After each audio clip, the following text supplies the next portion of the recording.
I wanted to make this video because I have conversations on a weekly, if not daily basis when I'm talking to a player and the player is explaining that since they've been working with a coach, their tennis has actually got worse. And the coach will often say things like, yeah, you need to take one step back before you take two steps forwards. And they kind of use that as an excuse for maybe the coaching methodology not quite being optimal. So what I want to do in this video is talk about a trend that I see happening in coaching where I feel like the art of coaching is being lost and coaches are kind of being replaced by technique analyzers or pro technique comparers. So I want to explain why that might not be the best thing for your game and why it could be causing more harm than benefit. Because when you work with a coach, the aim should be for you to become a better player. And I actually want to give you an example from my own game, from a video that I uploaded to Instagram a couple of days ago and show you the feedback that I got from, I'm sure, a very well-meaning coach. And I want to explain how things can go so horribly wrong. So hopefully you'll find this video helpful. If you do, it'd be great if you give me a thumbs up. And if you haven't subscribed to my channel before, it's much appreciated if you could do that as well. This trend of coaches becoming pro technique comparers and losing the art of coaching is happening both in the online world and with in-person coaches. But I'll use the online world as an example because you've probably seen it multiple times. We've got this situation where a lot of coaches are offering technique analysis services and players are sending in their forehand, their backhand, their serve to a coach, and the coach is going to analyze their technique. And what that analysis turns into is a comparison between the player and then normally one of the greatest players of all time. So for a long time, a lot of people were comparing people to Federer. So you've got a guy or a man or a woman in their maybe 50s or 60s that are being compared to Roger Federer, one of the greatest tennis athletes of all time. And the coach is going, look, this is what Federer does. This is what you do. This is right. This is wrong. You need to do it more like this. And there's a few problems with that. Three main problems specifically. The first one is the injury potential or the risk for injury potential. Pros grew up playing tennis.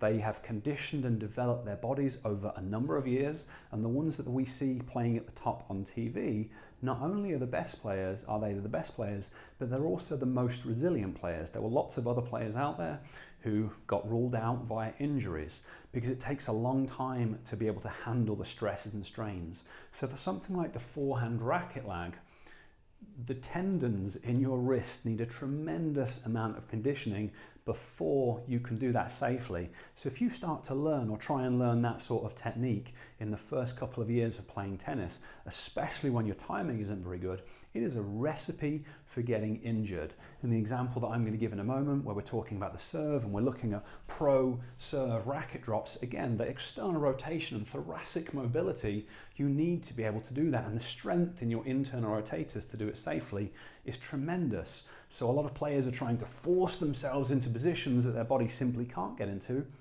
and they're getting injured because of it. So the first issue that we've got is the injury potential side of it.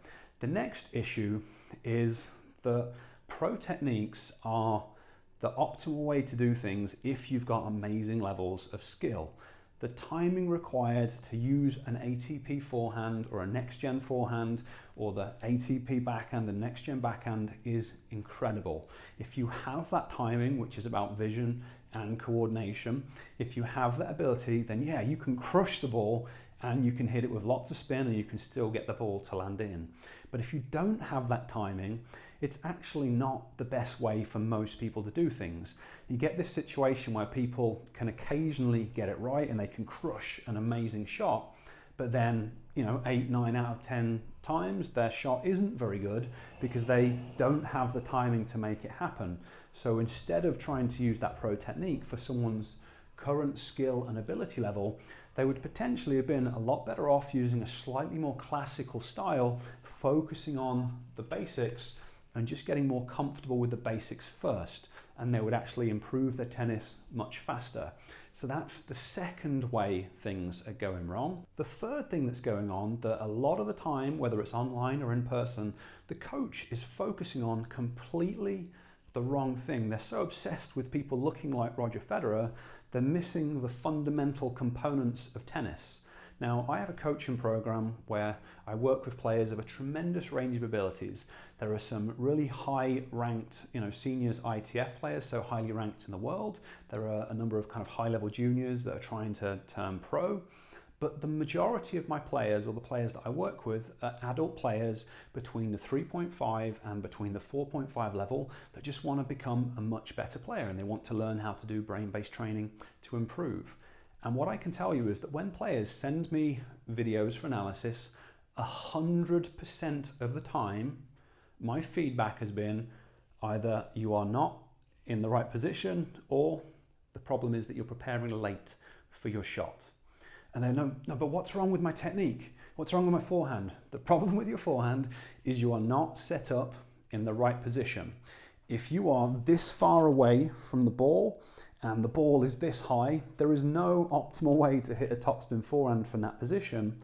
The problem was that you didn't read where the ball was going soon enough. You didn't either move forwards or back to allow the ball to drop or to take it on the rise, and you didn't set up far enough away from the ball.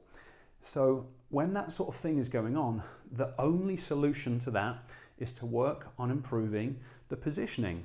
So my approach to it is to teach players how to train and improve their visual function so they can actually read where the ball's going, to program in and work on the specific footwork patterns so they have the ability to set up in the right position, and then to do good on-court practice where you're focusing just on the spacing and reading where the ball's going and either moving forwards or back and setting up in the right position. If you send your video to a coach and instead of pointing that stuff out, they go, yeah, we need to focus on the racket lag, or, things are off. You're taking your hand off the racket here, so as you prepare, you're taking it off here, and you should be taking it off there. That stuff literally doesn't matter. If you're not in the right position to hit your shot, the only thing to work on, in my opinion, is setting up in the right position. So often coaches are kind of pointing out things that really don't matter at the expense of the stuff that's actually holding them back. So that's the third thing that I see that's going on. So we've got the injury issue or potential injury issue. We've got the fact that it's probably not the optimal technique for the person with their current skill level. And then we've also got, often they're pointing out completely the wrong thing. And this is why players often get a lot worse. They're now trying to learn this completely unrealistic technique that they've got no chance of being able to implement, and they keep chasing this illusion, this shiny object that's never going to happen, rather than focusing on the fundamentals, which is probably what they were doing beforehand, which is why they were playing better before, and now they're playing worse. So now that you've got context, I want to give you an example from my own game to illustrate what I'm talking about. But actually, before I do that, if you're interested in potentially joining my coaching program and learning how to use brain-based training to improve your reaction speed, your visual processing, your coordination and your skill level so you can become a higher level player, I've created a class that's going to teach you all about it. I'll place a link up there and I'll place a link in the description so that you can check that out if you're interested. But in terms of my own game, I am a right-handed player. I'm relearning to play left-handed because unfortunately I messed my collarbone up in a mountain bike crash and I can't play right-handed anymore. So I'm trying to become the best player I can. Hopefully I can become a 5.0 player. Things are progressing nicely, but the shot that's lagging behind for me is the serve. And the reason the serve is lagging behind is because when I started playing left-handed, I had real issues with my mechanics. So I could only externally rotate my arm to about that position there. I've improved it a lot now, I can get to there, but initially it was there. So then when I started practicing my serve, I injured myself. I did exactly what I said is the problem. You try and copy pro techniques without a pro shoulder, it leads to injury. So I had to wait for a year or so, recover my injury, work on the shoulder mechanics, and now I've started to work on my serve again, and I've been working at it for around 6 weeks. And at the start I was struggling, both with the loading position and the timing and a few different things, but it's starting to get there. I've adjusted from a platform stance, which is what I used to do with my right hand, and I've gone to a pinpoint stance for a reason that I'll explain in a moment. And this video I uploaded because I finally feel like I'm getting there. There's still a long way to go, but it's an okay looking serve. I'm getting a reasonable loading position, a decent amount of transference. I was planning on monitoring my speed, but I ran out of battery, so I'll do that another day. But it's a reasonable serve. It's not terrible.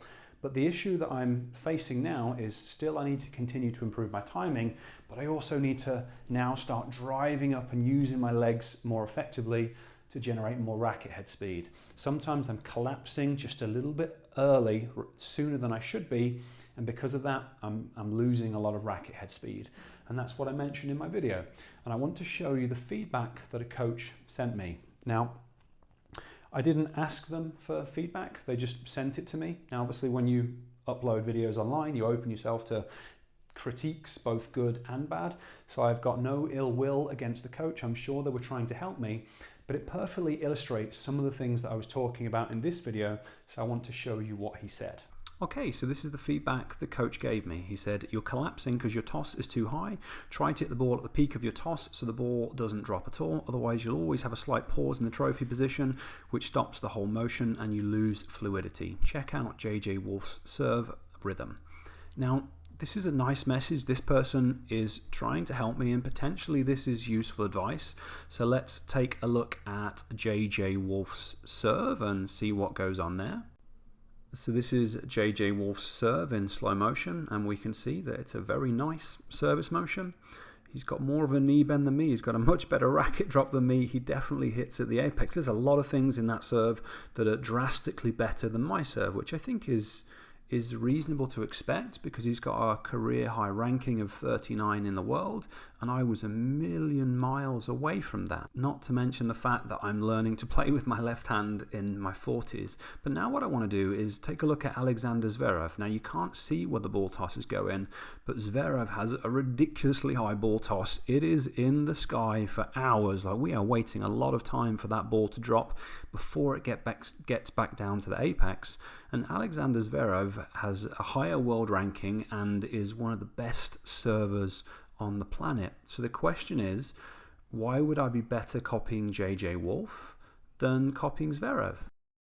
And I think the answer is that this coach just happens to like JJ Wolf's serve. He thinks it's a good model to base recommendations off. So that's what he does. But why is that better than Zverev, who has a much higher world ranking and who has a better serve than most players on the planet?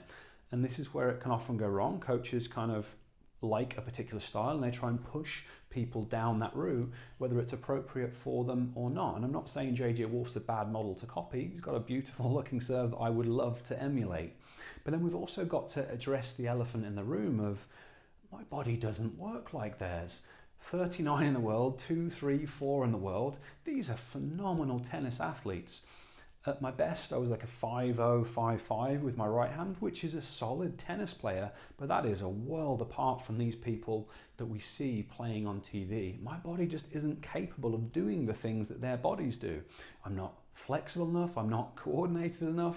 There's a number of things going on. And I did actually look into the coach's background, and he himself was ranked around 400 in the world. So again, a phenomenal athlete, completely different level of athlete than me. Unfortunately, I wish I was that good. I'm just not.